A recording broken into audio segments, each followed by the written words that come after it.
రెండు తెలుగు రాష్ట్రాల మధ్య పోలవరం బనకచెర్ల ఒక పెద్ద వివాదం తీసుకురాగా ఇప్పటికే 20% పనులు పూర్తయిన రాయలసీమ లిఫ్ట్ ఇరిగేషన్ కూడా మరో పెద్ద సమస్యని క్రియేట్ చేయబోతా ఉంది. శ్రీశైలం బ్యాక్ వాటర్లో పోతిరెడ్డిపాడు సమీపంలో శ్రీశైలం ప్రాజెక్టులో 854 అడుగుల కన్నా కూడా తక్కువ నీటి మట్టాలు పడిపోయినప్పుడు కరువు ప్రాంతమైన కడప, కర్నూలు, అనంతపురం, చిత్తూరు జిల్లాలకి సాగునీరు, తాగునీరు అందించేందుకు జగన్మోహన్ రెడ్డి ప్రభుత్వం ఒక లిఫ్ట్ ఇరిగేషన్ ప్లాన్ చేసింది. 3856 కోట్ల రూపాయలతో పోతిరెడ్డిపాడు హెడ్ రెగ్యులేటర్ సమీపంలోనే ఒక లిఫ్ట్ ఇరిగేషన్ నిర్మాణ పనులు ప్రారంభించారు. 2020లోనే దాదాపు 700 కోట్ల రూపాయల పైగా ఖర్చు పెట్టారు. పర్యావరణ అనుమతులు అయితే ఇంకా రాలేదు. తెలంగాణ ప్రభుత్వం దీని మీద అభ్యంతరం లేవనెత్తుతూ కేంద్ర ప్రభుత్వానికి, కేంద్ర జల సంఘానికి, గ్రీన్ ట్రిబ్యునల్కి కంప్లైంట్ చేసింది. ఆంధ్రప్రదేశ్ పర్యావరణ అనుమతులు లేకుండా ప్రతిరోజు 3 టీఎంసీల నీటిని తరలించేందుకు రిజర్వ్ ఫారెస్ట్లో నుంచి అనుమతులు లేకుండా, పర్యావరణ అనుమతులు లేకుండా, గ్రీన్ ట్రిబ్యునల్ అనుమతులు లేకుండా కాలువలు తవ్వుతా ఉన్నారని చెప్పేసి కంప్లైంట్ చేసింది. శ్రీశైలం ప్రాజెక్టులో 854 అడుగుల కన్నా ఎక్కువ వాటర్ లెవెల్ ఉంటే గ్రావిటీ ద్వారా, అంటే గేట్లు ఎత్తివేయడం ద్వారా, పోతిరెడ్డిపాడు ద్వారా రాయలసీమకి, తెలుగు గంగకి నీరు తీసుకునే సదుపాయం ఉంది. ఇక 854 అడుగుల కన్నా కూడా తక్కువ జలమట్టాలు పడిపోయినప్పుడు ఆ శ్రీశైలం ప్రాజెక్టులో ఉండే దాదాపు 120 టీఎంసీల జలాలు వాడుకోవడానికి సాధ్యం కావడం లేదు. తెలంగాణ ఒకవైపు లిఫ్ట్ ఇరిగేషన్ నిర్మించి శ్రీశైలం ప్రాజెక్టులో 810 అడుగులు ఉన్నా కూడా నీటిని తోడే విధంగా లిఫ్ట్ ఇరిగేషన్ నిర్మించుకున్నారు. దీంతో పోతిరెడ్డిపాడు హెడ్ రెగ్యులేటర్కి ప్రతి సంవత్సరం 30 రోజులు కూడా కనీసం నీరు రావడం లేదు. సగటున కనీసం 90 రోజులు హెడ్ రెగ్యులేటర్ ద్వారా నీరు ప్రవహిస్తేనే సోమశిల రిజర్వాయర్, కండలేరు ఈ రిజర్వాయర్లన్నీ నింపడంతో పాటుగా హందిరి నేవాలో భాగంగా ఉన్నటువంటి అవుకు రిజర్వాయర్ ఇవన్నీ నింపడం సాధ్యం అవుతుంది. అయితే తెలంగాణ ప్రభుత్వం శ్రీశైలం ప్రాజెక్టులో పెద్ద ఎత్తున జల విద్యుత్ ఉత్పత్తి చేసి 854 అడుగుల కన్నా కూడా తక్కువగా వాటర్ ఉండే విధంగా ఆ జల విద్యుత్ ఉత్పత్తి చేసి నాగార్జున సాగర్కి రిలీజ్ చేస్తూ ఉన్నారు.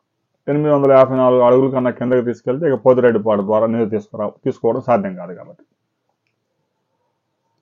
ఆంధ్రప్రదేశ్ ప్రభుత్వం ఈ సమస్యను అధిగమించేందుకు శ్రీశైలం బ్యాక్ వాటర్లో హెడ్ రెగ్యులేటర్ సమీపంలోనే ఒక లిఫ్ట్ ఇరిగేషన్ నిర్మించి 800 అడుగులకు శ్రీశైలం ప్రాజెక్టులో నీరు పడిపోయినా కూడా నీటిని ప్రతిరోజు 3 టీఎంసీలు లిఫ్ట్ చేసి ఏదైతే హెడ్ రెగ్యులేటర్ ద్వారా నీరు తరలిస్తున్న కాలువ ఉందో ఆ కాలువలోకి లిఫ్ట్ చేసే కార్యక్రమం చేపట్టింది.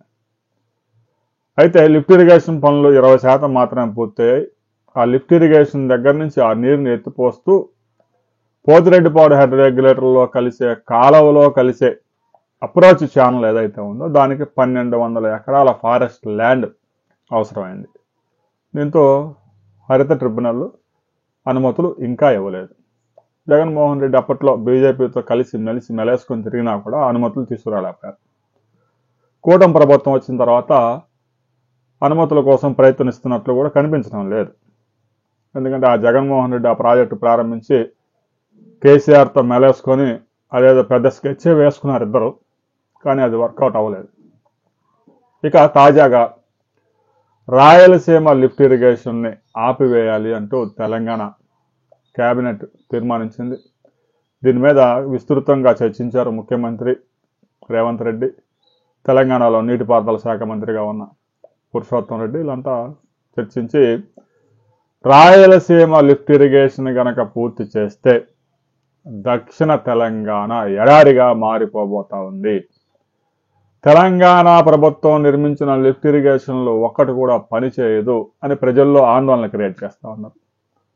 రాబోయే 2 నెలల్లో స్థానిక సంస్థల ఎన్నికలు ఉన్నాయి కాబట్టి ఇక రాజకీయ పార్టీ నాయకులు వారు చేసిన అభివృద్ధి చెప్పుకోవడం వాళ్ళకి సాధ్యం కాదు.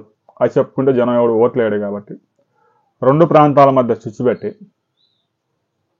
ఆంధ్ర వాళ్ళు ఇప్పటికీ నీటిని దోచుకుంటూనే ఉన్నారు.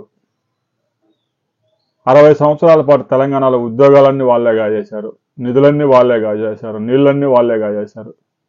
మనకి చివరికి మిగిలింది బొగ్గుబావి, ముంబాయి, దుబాయి అంటూ ముక్కోడు టీఆర్ఎస్ని ప్రజల్లోకి తీసుకెళ్లి సక్సెస్ అయ్యాడు. ఇప్పుడు కాంగ్రెస్ ప్రభుత్వం ఏం చేస్తుంది? రాయలసీమ లిఫ్ట్ ఇరిగేషన్ బూచిగా చూపించి శ్రీశైలం ప్రాజెక్టులో మొత్తం జలాలందరినీ తోడేస్తా ఉన్నారు, ఆంధ్రప్రదేశ్ వాళ్ళు దోచుకుంటా ఉన్నారు అని ఇప్పుడు దాన్ని ఇష్యూ చేస్తా ఉన్నారు. ఇంకా స్థానిక సంస్థలు ఎన్నికలు అయిపోయిన తర్వాత మరలా పట్టించుకోరు.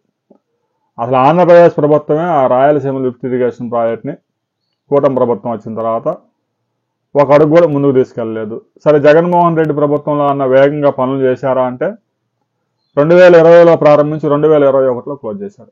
ఇంకా తర్వాత ₹1 పని కూడా అక్కడ చేయాలి.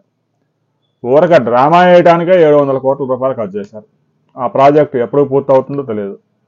3,800 కోట్ల వ్యయమయ్యే ఆ ప్రాజెక్టులో పర్యావరణ అనుమతులు, 1,200 ఎకరాల ఫారెస్ట్ ల్యాండ్ సేకరించాల్సి ఉంది.